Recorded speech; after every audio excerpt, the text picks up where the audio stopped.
只要一招就能改写战争规则。中子干扰器设定解析：扎夫特锁死地球联合军战争能力的神器。机动战士高达系设定解说 ：Neutron Jammer 中子干扰器是在第一次 Plant 和地球联合的战争期间，由扎夫特向全世界散布的一种用于抑制核能链式反应的特殊装置。该型装置整体外形呈现多边形的柱状，在外观涂装上还有比较显眼的放射物标识。其来源则是由名为奥森·怀特的人开发而来。该名人员的主要身份是 Plant 的著名科学家，他曾取得量子物理和数学这2个学位，并在相关领域内取得了很大的学术成就。同时，他还是从地方塞克斯提里斯市选举而来的最高评议会的议员，在第一次 Plant 和地球联合的战争期间多次参与了最高评议会的决策，可见其在 Plant 当中具有相当高的社会地位。不过他所发挥的最大作用莫过于他所主导开发的中子干扰器。该中子干扰器一旦启动，就能在一定的范围内生成一个抑制自由中子运动的立场，由此阻断这个立场内的核裂变反应，进而使核武器失效，来避免地球联合军发起的毁灭性核打击。而这一效能很快就在 CA70年2月22日的世界树攻防战中得到了验证，由此一举扫清了 Plant 自血染情人节以来对地球联合军核打击的巨大压力。地球联合军手中的核武器从此以后就成为了一堆废铁，使得战争形势由此发生了重大改变。如果中子干扰器投放到敌方腹地启动，还能实现瘫痪敌方核电站的作用，这在全球已经进入化石能源枯竭的背景之下，对地球联合所带来的影响将是个毁灭性的灾难。毕竟核能在地球的能源结构当中占据着十分重要的位置，而处于拉格朗日5位置的 Plant， 其能源结构主要来自于太阳能，这就使得 Plant 完全不受于中子干扰器在能源上的制约。所以从某种程度上来说，中子干扰器在 Plant 的境内部署时就是防御和打击的护盾，其作用远比反导系统要更加强大。特别是中子干扰器的作用范围十分广泛，只要在地球上少量部署就能达到瘫痪全球核能的地步，这样中子干扰器就能作为战略兵器，通过掐断全球主要能源就能达到限制对手战争能力的目的。而为了便于在地球上投放中子干扰器且不易被对手破坏，扎夫特在中子干扰器上增加了一个钻头，以便中子干扰器在落到地面后就钻入到几百米以上的地下，并且在中子干扰器的另一端还设有推进器和喷口，以便加快钻地速度，减少敌方的反应时间，由此大大提升中子干扰器部署的成功几率。其他的，在中子干扰器周围一圈还设有支架，该支架上连接着空投用的降落伞，其在降落到一定高度时就会展开，以便中子干扰器以正确的姿态钻入地下。而当中子干扰器钻入到预定深度的时候，就会自动启动，然后利用地热所产生的电能来维持自身长时间的运转。即使后续部分中子干扰器被对手成功破坏，已掌握制空权的扎夫特可随时补充。基本上，对手地球联合军对扎夫特部署中子干扰器毫无还手之力。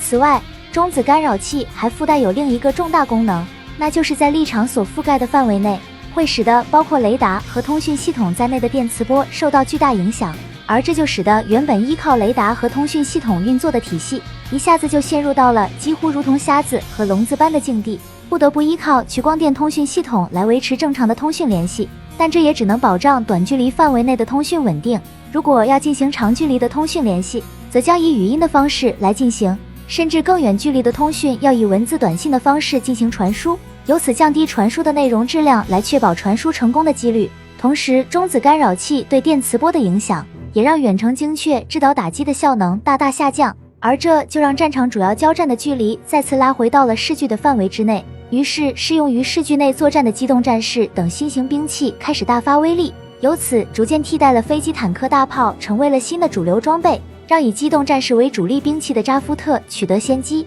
很快在接下来的多场战役取得了主动权，地球联合军在多场战役中的损失十分惨重，在多个重要据点相继失守之后，扎夫特兵力的触角就得以迅速深入到了地球。一开始人们所认为的地球联合军会凭借数量优势取胜，这一局面并没有上演。不过接下来战争的局势也没有一直朝着有利于扎夫特的方向发展。为了应对扎夫特的机动战士，地球联合三大理事国之一的大西洋联邦也发展出了新型机动战士与扎夫特对抗，其各方面的性能表现均十分突出。所装备的 PS 装甲可有效化解各型实弹武器的攻击，尽管受制于各种高耗能装备导致机体的续航比较低，但所表现出来的战斗力已经远超扎夫特的主力机动战士。一旦大规模量产并交付给地球联合军，将会给扎夫特带来巨大的压力，很有可能就会改变当前有利于扎夫特的战场形势。为此，扎夫特在夺得了对方的新型机动战士之后，便以此为基础开发了新型的机动战士，并且为了更进一步提升新型机动战士的性能，扎夫特使用核引擎来作为新型机的动力装置，这样扎夫特开发的新型机就不再受续航有限的困扰，从而将新型机动战士的性能发挥到极致。当然，为了让核引擎能够在中子干扰器的影响下正常运转，还需要专门搭载一个设备抵消掉中子干扰器的作用，而这个设备便是名为 Neutron Jammer Canceller 的反中子干扰设备，也称之为中子调节器。该反中子干扰设备在启动了以后，就会在一定的范围之内抵消中子干扰器立场的作用，从而保障依靠核裂变反应的核引擎等装置正常运行。但与中子干扰器具有广阔的作用范围相比，反中子干扰设备的作用范围却极其狭小，所覆盖的范围通常只有一个机动战士大小的范围，所以需要大量生产制造反中子干扰设备，才能让更多的机动战士用上核引擎。然而，制造反中子干扰设备需要一种特殊的材料，该材料在扎夫特所控制的区域范围产出并不多，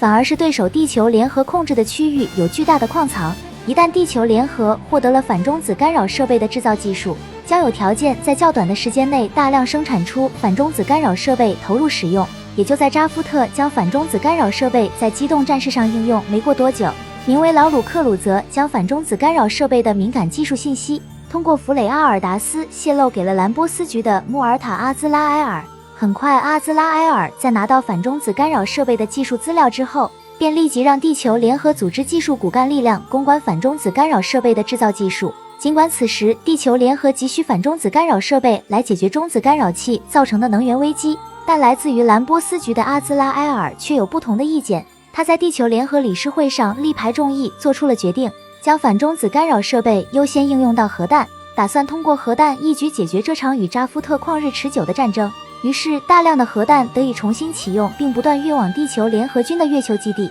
很快，在完成了部队集结后，地球联合军便对扎夫特发起了第二次亚金杜维战役。尽管在战役的开始阶段，地球联合军使用核弹一下子就摧毁了扎夫特固若金汤的博亚兹要塞，但是核弹的重新启用没有让地球联合军取得最终的胜利。相反，早在反中子干扰设备成功研发的时候，扎夫特就秘密制造了创世纪核爆诱导型伽马射线发射器，以便 Plant 在陷入危急时作为超级兵器对敌进行绝地反击。就这样，在第二次亚金杜维战役进入到了高潮阶段的时候，扎夫特便启动了深藏许久的创世纪，其一发射就展示出了强大的毁灭能力，所产生的伽马射线爆一下子就让地球联合军承受了巨大损失，直接就扭转了第二次亚金杜维战役的战场形势。然而，直到这场战役即将结束的时候，扎夫特建造的创世纪最终还是遭到了摧毁。最后战役结果，扎夫特和地球联合军一样，因损失惨重被迫选择停战。